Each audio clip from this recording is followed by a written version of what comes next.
Halo teman-teman mahasiswa teknik pertanian. Oke, hari ini kita bakal ngobrolin sesuatu yang fundamental banget, tapi seringkali kelewat pas kita merancang sebuah sistem. Apa itu? Tubuh manusia. Yep, kita akan bedah bareng-bareng gimana sih pemahaman soal anatomi dan postur itu bisa jadi kunci utama untuk merancang sistem yang lebih aman dan pastinya lebih efisien. Nah, ini nih pertanyaan utamanya yang harus kita jawab bareng-bareng. Coba deh bayangin, kita udah punya traktor otonom, drone yang super presisi, sistem irigasi pinter, canggih banget kan?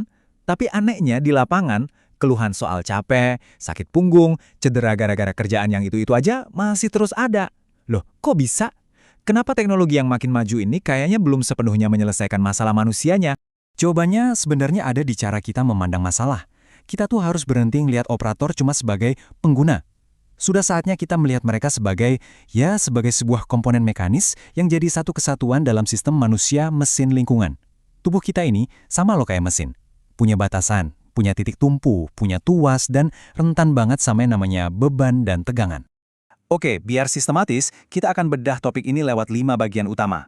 Pertama, kita bangun fondasinya dulu, yaitu ngelihat manusia sebagai sistem mekanis.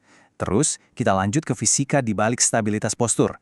Setelah itu, kita bakal deep dive ke komponen paling krusial, tulang belakang. Dari situ, baru kita tarik benang merahnya ke implikasi desain di dunia nyata, dan terakhir, kita simpulkan semuanya. Siap, kita masuk bagian pertama. Kalian kan, sebagai insinyur, udah biasa banget tuh menganalisis setiap komponen dalam sistem. Nah, sekarang, ayo kita pakai mindset yang sama itu untuk komponen yang paling kompleks sekaligus paling penting, operator manusianya. Oke, penting banget nih, kita harus bisa bedain 2 jenis beban mekanis. Pertama ada task induced stress, gampangnya ini beban dari tugasnya.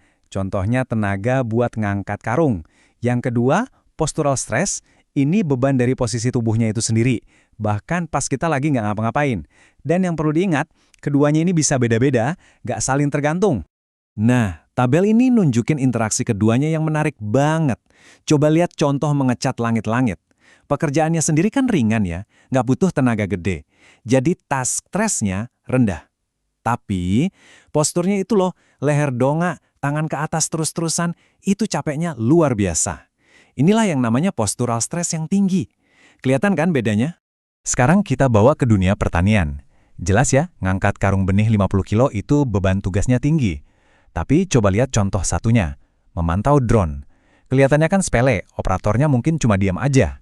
Tapi berdiri diam dengan postur yang sama, mungkin lehernya agak dongak, di bawah panas matahari selama sejam, itu menciptakan beban postur yang tinggi banget.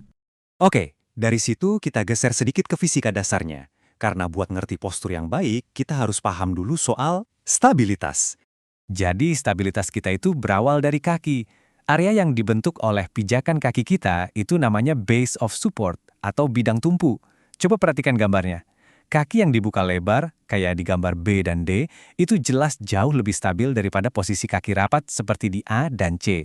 Ini fisika dasar banget, tapi seringkali kita nggak sadar. Intinya cuma satu, dan ini penting banget. Supaya kita stabil, pusat gravitasi tubuh kita harus wajib jatuh di dalam area tumpuan kaki tadi.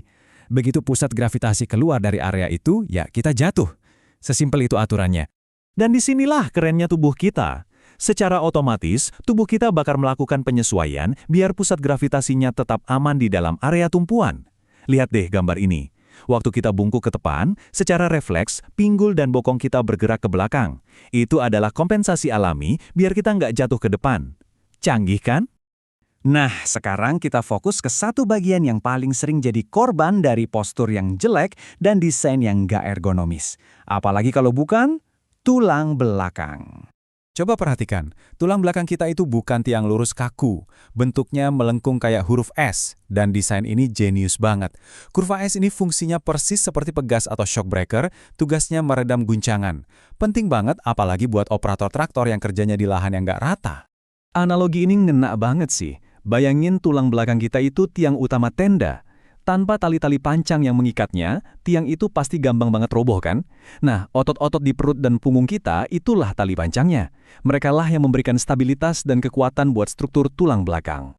Ini konsep yang krusial banget buat kalian pahami. Bantalan atau diskus di antara ruas tulang belakang kita itu unik. Dia nggak punya suplai darah langsung. Nutrisinya datang dari mekanisme pompa. Cairan keluar masuk kayak sponge waktu kita bergerak. Nah, bayangin kalau kita duduk diam berjam-jam di kursi operator. Mekanisme pompa ini berhenti total. Akibatnya, nutrisi macet, dan proses kerusakan diskus bisa jadi lebih cepat. Ngeri kan? Mau bukti nyata soal dinamika cairan ini? Ada fakta unik nih. Tahu nggak, kalau kita semua itu sekitar 1% lebih tinggi di pagi hari pas baru bangun tidur. Kenapa? Ya karena semalaman pas kita tidur, cairan meresap lagi ke dalam diskus, bikin dia jadi lebih gendut. Oke, kita udah paham mekanismenya. Sekarang, bagian yang paling penting buat kalian sebagai calon insinyur. Terus gimana cara kita menerapkan semua ini? Saatnya kita hubungkan teori biomekanik tadi ke dunia nyata, ke rekayasa desain. Nah, ini dia tantangan kalian sebagai desainer sistem. Dengan semua bekal tadi, gimana caranya kita bisa ngerancang kabin traktor, panel kontrol irigasi, atau dashboard monitoring yang nggak maksa operator buat duduk atau berdiri dalam posisi aneh dan bikin capek? Jawabannya ada di prinsip-prinsip dasar desain ergonomis. Pertama, taruh semua kontrol di area jangkauan yang nyaman, biar operator nggak perlu meregangkan badan. Kedua, rancang sistem yang memungkinkan adanya sedikit gerakan, jangan paksa mereka duduk diam berjam-jam yang bisa mematikan nutrisi ke tulang belakang. Dan yang paling penting, kursi itu harus didesain untuk menjaga lengkung es alami punggung dan, tentunya, meredam getaran. Intinya, tujuan utama dari semua ini cuma satu, buat operator bisa kerja dalam postur netral. Ini posisi paling enak buat sendi di tengah-tengah rentang geraknya. Kenapa ini penting? Karena di posisi inilah beban ke otot dan ligamen itu paling minimal.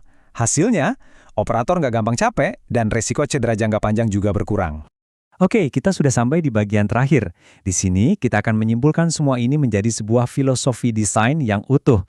Kutipan ini benar-benar merangkum semuanya. Postural stress itu sebenarnya nggak perlu ada. Ini murni masalah desain. Kalau seorang operator sampai harus bungkuk, dongak, atau muter badan dengan posisi yang aneh cuma buat ngerjain tugasnya, itu bukan salah operatornya. Itu adalah kegagalan kita sebagai perancang. Jadi, sebagai insinyur, mindset kita harus bergeser total. Kita nggak boleh lagi bertanya, kira-kira operatornya bisa nggak ya mencet tombol ini? Karena jawabannya hampir selalu bisa. Manusia itu makhluk yang super adaptif. Pertanyaan kuncinya bukan itu. Tapi pertanyaannya adalah, apa mereka harus mengoperasikannya dengan cara seperti ini? Nah, inilah tanggung jawab kalian. Tugas kalian bukan cuma bikin sistem yang berfungsi, tapi sistem yang dirancang dengan penuh respek terhadap batasan dan kemampuan tubuh manusia. Inilah inti dari rekayasa yang benar-benar berpusat pada manusia.